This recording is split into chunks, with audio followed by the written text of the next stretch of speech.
What is this sign called? Stop and give way. This sign is called stop and give way. What is this sign called? Give way to traffic on major road. The sign means to give way to traffic on major road. What is this sign called? Manually operated temporary stop sign. The sign means manually operated temporary stop sign. What is this sign called? Manually operated temporary stop sign. The sign means manually operated temporary stop sign.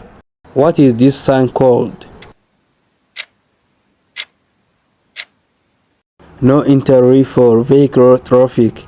The sign means no entry for vehicle traffic. For more videos, please don't forget to subscribe, like, share and comment this video.